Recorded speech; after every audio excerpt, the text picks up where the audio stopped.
Hi everybody, this is Kelly from The Truth in Story, and I should be working right this minute, but I was watching a video by Katey Flowers, and I wanted to come on and do a quick VR for that, response to that.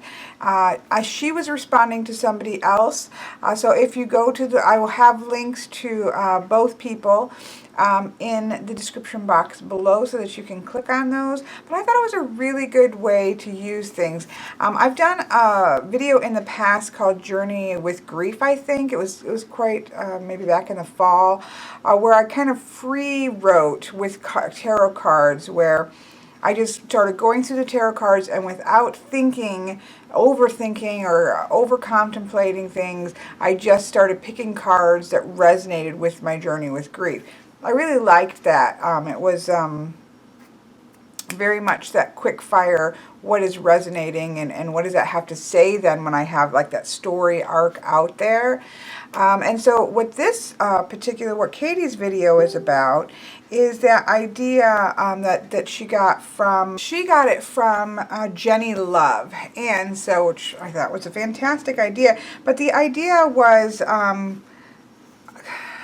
when we think about, now I thought about this in terms of the major arcana, but the original poster didn't say anything about, it needing to be the major arcana. But for me, that idea that the major arcana is this journey, right? It encapsulates the entire journey from the Fool all the way to the end, into the completion. And then we, recycle into the minor arcana. So for me, I really did think major arcana. And so the question would be, what is the card that represents you in this moment? Not, you as you would like to see yourself, or you as, you're trying to get to, or you as you viewed yourself in the past. But like right now, what is the card that kind of speaks to where you are? And then look at the card before it and the card after it, because that's got insight, because this is a journey that you're on. And of course, the journey isn't completely linear, and sometimes we're strolling along here and all of a sudden we got slammed by the tower, right? I mean, it's not completely linear, but for this exercise, taking the card before and after it can give you some insight. I thought it was fantastic, and the first thing that I thought, so I thought I'm gonna do a response to her, Miss Katey again. She did the stone ones too, but the first card that came to mind, and I truly wouldn't probably overthink this too much. Like, what's the card that comes to mind? If you're comfortable with the cards, what's the card that comes to mind relatively quickly? If you're not, then you might want to look through the cards and just kind of, sift your way through the cards. What's the card that jumps out at you as feeling like, oh, that feels like me now? There's a couple ways to come at that. But I didn't really have to think about it. The first card that came to me was the Strength card. Now, the Strength card is one of my favorite cards anyways, so it doesn't surprise me that would come to mind. But I wasn't thinking of it in terms of, oh, I'm so strong. And that's why, okay, hear me out. I'm strength, I'm fabulous. I got this covered. That really wasn't the thinking. The thinking was the process, because for me, the Strength card is a process. It's an action. The Strength card isn't a being card for me. It results in a being, but it's not a being card. It's an active card. It's a card that is actively healing oneself in order to generate strength, and then that strength allow you to push that healing outward to other people. That's how I view the Strength card in a nutshell. There's lots of other things that you can do with the Strength card, but that's like my nutshell of the Strength. And so that really came to mind, and because that's kind of the process that I'm working on in this March, and being very deliberate about grief healing and working with it every single day. Not like spending all day on it or anything like that, but because I'm doing the Within Without Advice challenge with the Marielle Tarot, there is my choice was to use that as grief work. So deliberate daily grief work, thinking about things, touching bases with it, working with that aspect, instead of, as has mostly happened for the last couple years, is just been, okay, I'm in a good period, I'm in a good period, I'm gonna stay here until I get slapped upside the head, versus like, let's consciously work with things. And so for me, that is what the Strength card is about, and I adore the Marielle Tarot. Now, those of you that have the Marielle Tarot know that she uses 11 for Strength and 8 for Justice and 11 for Strength. I very clearly identify with Strength as 8, just in terms of the pathway of things, and where Justice stands at 11. For me, it resonates the most with me. And so you can, I mean, because I cut all these off, I could put whatever number I wanted. So, and I'm aware, like in the back of my mind, because she does kind of connect things. So Justice is going to be connected somewhat to the 8s and the minors. So I'm aware of what her thing is, but I have it at 8. So, I love the Strength card. I love, it's one of the cards I look at in every deck. I just adore Strength cards, and this one is amazing, because we have the lion and we have the meditation pose with the, you know, what I think of as like mala beads, or a rosary, you know, that kind of, but that's about, you know, I mean, these are my mala beads, and I made these years and years ago, and I just absolutely love them, and they are wood, and I really love these a lot. And so these are my mala beads, and so, or meditation beads. But what meditation beads and rosary beads, because these do look like rosaries in a way, but anything of this type of meditation beads, what that speaks to me is deliberation, right? It is that focus on the breath. It is that focus on the prayer. If you're using them as a rosary and you're going through and you're very focused, and you're deliberately working your way through something. And I think that that is beautiful for the Strength card, because the Strength card is about focused work. It's about really looking inside and doing the work to heal the fractured and broken pieces, to accept just the wild pieces, that there's nothing, they don't need to be healed, they just simply are what they are, and we need to accept them and embrace them, as well as to bring up and out of the darkness those pieces that are bright shadows that have been repressed and need to be pulled to the surface. It's work, it's deliberate work, and in the process of doing that work we gain strength, and then if we then want to be able to push that strength out to other people, we have it. But it's this beautiful cycle of healing yourself, and that's generating the strength that allows you to dig back in and heal and dig back in. It's a beautiful process, and this card, I think, amazingly reflects it. I'm just going to read a couple bits, because again, I'm really working with the Marielle. And she says, the woman in the Strength card is crafting her own soul. The lion, so the lion is her soul, into gold. She is using her own hands to create her destiny. Strength, she says later on, is found in doing the work of one's soul. Knowing what is right comes from knowing one's own soul and trusting in the greatness of it, which I just think is amazing. And I think it's so important. I think it's important work for everybody. But because that card came to mind for me, because that is something I'm deliberately doing this month. I mean, we're always in this process, but for me right now, this is where, you know, this is something I'm deliberately working on this month. So I thought that was, you know, beautiful. But, so then what they have you do is go back and look at the card that is before it, which, because I'm using Strength as 8, is going to be 7, the Chariot. And the Chariot is my birth card. But I think, and I love this Chariot. In this deck, she very much uses white and black wolves, white and black horses, white and black towers, to really focus on the duality of nature, that I think is gorgeous.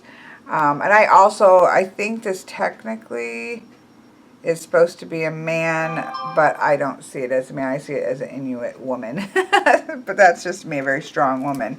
You know, we see what we identify with, right?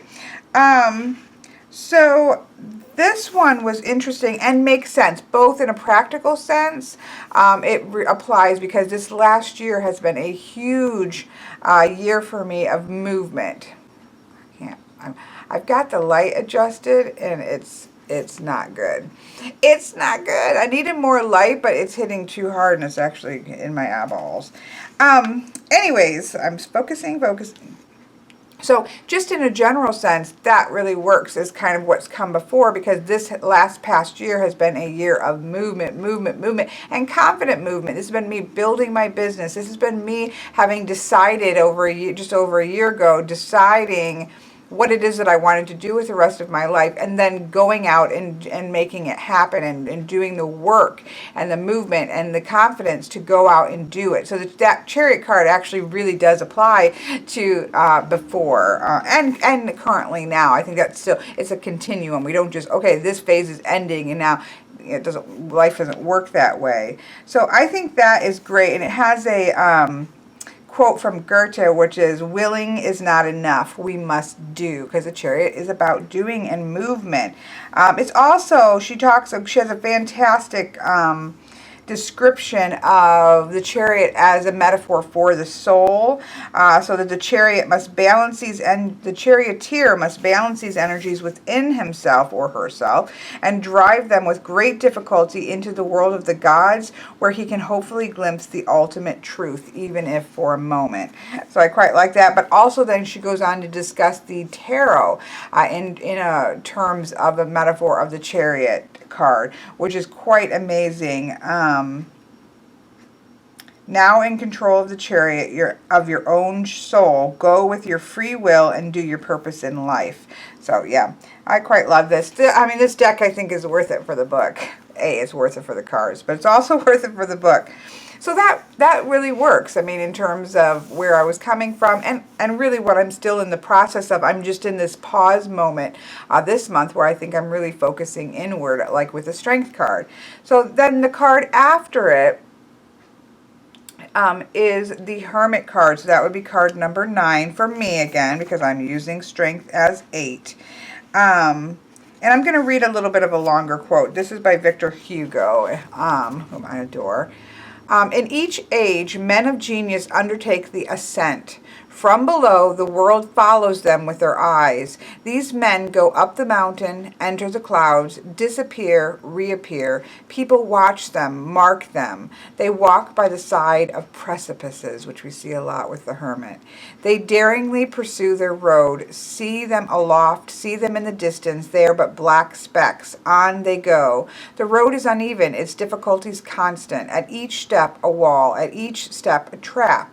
As they rise, the cold increases. They must make their ladder, cut the ice, and walk on it, hewing the steps in haste. A storm is raging. Nevertheless, they go forward in their madness. The air becomes difficult to breathe. The abyss yawns below them. Some fall. Others stop and retrace their steps. There is a sad weariness. The bold ones continue. They are eyed by the eagles. The lightning plays about them. The hurricane is furious. No matter, they persevere. And I think that is so fantastic. And so you can see how she came up with this sort of image of here. It's of the mountains, it's storms, it's, it's beautiful, but he's persevering. He's even kind of pulling his cloak around him. Hopefully that's focusing.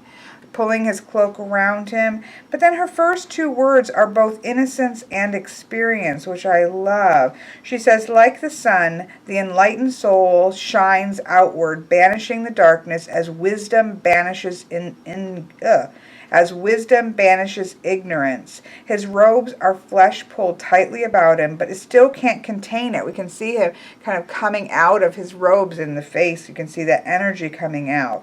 Is there anything more beautiful and luminous than a person living 100% of who they are?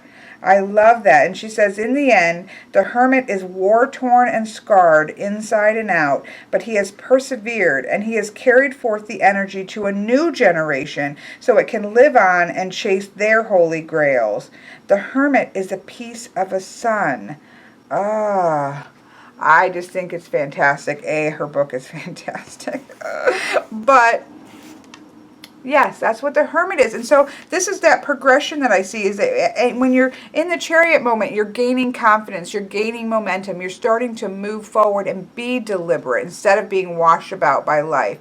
And then the strength card is representing deliberately going in and healing, right? Because in that healing, you're generating strength. What are you going to do with the strength? You're going to go outwards and upwards to learn and to give on to the next generation. So the strength card gives you the strength that you need in order to then have the energy to persevere and move outward, with the hermit card to take that and turn it into knowledge, and knowledge that can be passed on to other people. So how wonderful is that?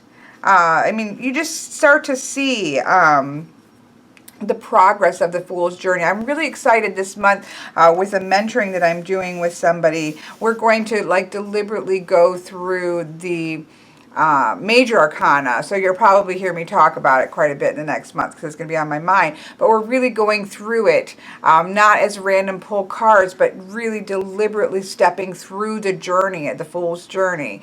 And so I think that that is going to be an amazing exercise, because in a system in which we're randomly pulling cards all the time, I think sometimes we miss the scope of the progress, the overall arcing story. We miss because we're down in the minute details of the story.